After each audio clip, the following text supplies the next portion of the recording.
In this video, we're going to be taking a look at CorePunk, an upcoming old-school isometric MMORPG that is currently in early access, with a full release expected by the end of 2025.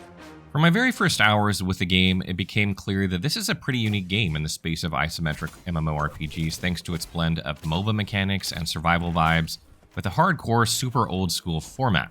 A return to unassisted discovery and exploration is something that many people have been asking for over the years as more and more games release with too much hand-holding or guided content that clearly marks where to go all the time at any point in the game.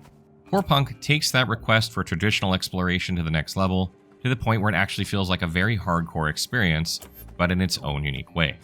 I'm going to get into the details of the game and the mechanics and how it plays, but first, big shout out to Artificial Core for sponsoring this video. If you guys like what you see here, and you want to download it and check it out, use our link below to help support the channel. Like the name suggests, the game's setting is a blend of different punk genres sprinkled with some traditional fantasy elements. This means you'll encounter a mostly post-apocalyptic world governed by machinery and technology, but with a magical undertone that implies a deeper or more fantastical side to the world. In CorePunk, you play as an Outworlder, an interdimensional traveler who happens upon a portal leading to the world of CorePunk. This isn't your typical isekai. You're immediately met by a very grumpy goblin who's fed up with the Outworlders randomly appearing through their portal and puts you to work on helping out the locals. All of the characters you meet in CorePunk are voiced and fit the theme well, and I found it generally quite entertaining. The main story keeps a humorous tone with frequent references to mature subjects, and without ever setting you up as the savior of the world, letting you be just a guy or girl exploring a new world. The first thing you're going to do when you boot the game up is create your character and choose your class and class archetype. So far, there are 3 selectable classes and 2 archetypes per class, but from the menu, it looks like the plan is to add maybe 9 more classes in the future, and 3 archetypes for each class. Some classes may be locked to some races, but it's not certain whether this will make full release or if it's experimental for the time being. In terms of class variety, there is already a decent mix of playstyles in CorePunk. You have a spear and shield tank, a melee-focused druid, a warrior with a Beyblade skill, a bow and arrow ranger, an assassin with hybrid magic and attack damage, and a ranged support healer. Each of these characters has 3 unique abilities and an ultimate similar to League of Legends, as well as a special class skill. These will be your abilities for the whole game, so it doesn't seem like there is complicated skill-based character building in CorePunk. Once you've made your initial character choices, the Grumpy Goblin will send you off to get some paperwork and begin a very short tutorial, after which then the game basically just says, go, with no markers or specific instructions on where you're headed. This is where the game will begin to test your discovery skills. Most of the instructions you'll get for questing are vague, such as head north, east, south, or west, or find a person, or kill some beasts, all without any markers or specifics of where exactly that person is, or what kind of beast you're meant to be hunting.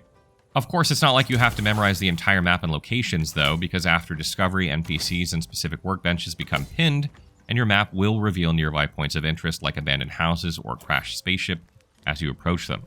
Markers and player guidance has been a heavily discussed topic within gaming for a very long time, with quite a few people missing the niche, go figure it out feeling of old-school classic RPGs like Morrowind, vanilla World of Warcraft, or even RuneScape. Many have found that a game is much more immersive when you have to actually read into dialogue to find out what to do and where you're going. Imagine that. CorePunk really leans into this while also pairing it with survival-type gameplay, since there is no natural health or mana regeneration in the wild, and practically 0 fast travel, excluding a homing item that you can use once every 30 minutes. This means your main gameplay loop is to pick up as many quests as you can from the various NPCs in the area, and go off and explore the wilderness, hoping to come across these things while sustaining yourself with campfires and bread to manage your health and mana. Once you get a few quests done, you head back with the homeworld item, turn in the quests, and repeat. The survival paired with no markers and no fast travel really makes for a truly challenging and hardcore experience, which really reminded me of the masochism I felt playing something like Dark Souls for the first time, but in a different genre. To give an example, for one quest I had to kill specific types of boar mammoths to get an uncommon mana amulet that is really hard to craft, and I needed one for the main quest. So I set out to find these boars as a shortcut to get it. I ended up wandering the southern woods for around 20 minutes to find absolutely nothing, then went into the spooky gray forest area to the west to see if boars were there. Little could I suspect that CorePunk would literally turn into a horror game with the fog of war covering packs of alpha wolves 4 levels higher than me around every corner, and sounds of taunting mockery from nearby level 15 imps camps. I ran for my life, regenerating using one of my scarce consumables or campfires, and trudged on to find the boars. After around an hour, I finally found and killed all the boars I needed and used my return item to finally go home, but then a lizard budged me and canceled the teleport, putting it on a 30-minute cooldown, and I had to walk back through all the terrifying enemies for 8 minutes. This was actually a surprisingly fun experience in retrospect, similar to what you feel after mastering the start of Dark Souls and thinking back on what you went through. Once you finally get that uncommon mana amulet and a bunch of rewards, you feel like the effort has finally paid off. But I do realize this is a really specific example, but most of the quests in the game will generally be the same pattern, minus of course maybe the terrifying enemies. This no guardrails system isn't without its faults. I definitely think that a little more direction in the quest dialogues would help the initial slow pace of the game, prevent players from giving up too early and missing out on the fun to be had. For example, those 20 minutes I spent in the southern woods wouldn't have happened if they told me to go west, and the lack of fast travel is something that will be a sore point when the player wants to uncover more of the massive world. Artificial Core, the developers behind CorePunk, seem quite dedicated to ongoing game development, balancing, and quality of life improvements based on player feedback, so I think it's quite key that anyone interested in the game gives it a try and highlights all and any issues so that the experience can be polished further. Of course, MMOs work around much more than just questing. NPCs also serve as merchants and guides for the various different crafting systems in the game. These include the 4 resource crafting categories: mining, logging, herbalism, and butchery, as well as the 5 item crafting categories: mysticism, weaponsmithing, construction, alchemy, and cooking. Crafting is the key mechanic of CorePunk, which will progress your character. You'll get resources by taking trips out into the wild and mining various stones, chopping trees, foraging bushes, and skinning animals, again, all very survival-like. Once you find those resources and condense them into useful items like treated wood or leather, you can start using them to craft yourself some useful items. Armor in CorePunk is purely cosmetic though, often found as quest rewards, but your character progression is based on artifact crafting. On the bottom right of the HUD, there are up to 6 slots for artifacts which can increase your base stats such as health, physical damage, armor, magic resistance, and more. Construction and mysticism are the crafting jobs for creating those artifacts and ruins that add small bonuses to artifacts, and all of these are made with materials you get from butchering and foraging. Weaponsmithing is what you'd expect, crafting weapons, and it serves as a big power spike for your character since most of your attacks will be basic attacks with your equipped weapon. Alchemy is for making consumables that you can use in combat, such as an ointment to increase armor or a stim to increase attack damage. Cooking is arguably the most important since it makes consumables for restoring health and mana, which directly play into how long you can stay out in the field. All of these systems feel quite good in my opinion, and it's fun to go find resources, and somehow they're all intertwined very seamlessly, which is nice. They will gradually level as you spend more time working on them, providing some bonuses to speeding things up and getting higher rarity equipment, and it will become even more satisfying. One more note I want to make on these different items is that I found pretty funny is the theme of them. The artifact for boosting your HP is a stimulating implant. A consumable for increasing attack power is a biosteroid shot. You have a mana pipe for regenerating HP and a small joint for boosting crit chance. Definitely an old school choice. Moving on, the other form of progression in this game is by leveling your weapon mastery and innate talents. You'll level your weapon mastery by completing quests and exploring the world to find weapon experience catalysts. Every ability for the class will have an upgrade path which will slowly change the skills to be completely different. In the case of the Ranger class, which I chose, the Arrow Rain ability would eventually have 2 charges, deal acidic damage scaling with your spell power, and then become a fire volley creating a firewall.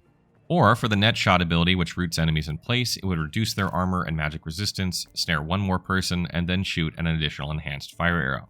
For the innate talents, once you get to level 5, you can choose one of the 10 talent masteries, most of which are designed to specific playstyles such as Hunter, Assassin, Mage, Tank, or Support.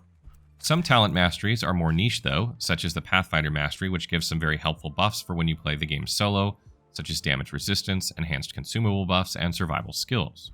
The good news is that you can respec both talents and specializations upon a special renewal item which you can find via some specific quests and activities, so you never have to fully stick with some stupid choice you made when you were 5 hours into the game that you don't really like. All in all, I feel like the progression system is pretty well made and had me hooked after the relatively slow start. There's room for progression to be tuned, such as the amount of golden experience you get from quests that can feel a little grindy. To give some context, most quests will give a modest 10 to 20 gold and 100 XP, and the first mount you can get at level 7 costs 250 gold, and leveling from level 5 to 6 is around 1000 XP. That being said, the effort to get that 250 gold did feel really rewarding since a mount is an actual game changer in CorePunk with no fast travel, so I do see what they're going for. I just think they need to tone it down a little bit so that new players don't feel completely overwhelmed once they start. Performance-wise, CorePunk runs very well and seems to be fully optimized for my system. At mostly high settings and at 1440p, I had no frame drops at 120 FPS cap using GeForce 3090 GPU on a Ryzen 9 5950X CPU and 32GB of RAM. Loading screens were short and there was minimal rubber banding or lag when exploring areas or revealing enemies. I should note that there are servers in several continents, including Oceania, so this is probably a big factor on how your ping works when you play. Towns may have been a bit more resource intensive than the landscape, but it was milliseconds worth, so not disruptive. In terms of graphics, the game does look pretty good, with a unique art style that complements the overall feel of their world and setting, which is a little bit whimsical. CorePunk is a very unique title in the modern gaming space that strikes a significant contrast to the hand-holding nature of current RPG games. While still rough around the edges with the pacing and pending refinement on how far old school they want to go, early access is a great way to find and sort out these issues. The game is bursting with personality and can definitely shape up to be a huge launch given some more time and feedback. Artificial Core has also shared that they plan to add more modes, heroes, and features after early access, aiming for a full 1.0 release by the end of 2025, so be on the lookout for more news on what the game's release will include. So that wraps up our video on CorePunk. Are you guys excited for this one? Have you heard of this one before? Are you guys getting a little bit tired of the hand-holding in gaming today and looking for something a little bit more immersive and free to do things a bit more old school, if you will? Again, big shout out to Artificial Core for sponsoring this video. If you guys want to pick up the game and support the channel, use our link below.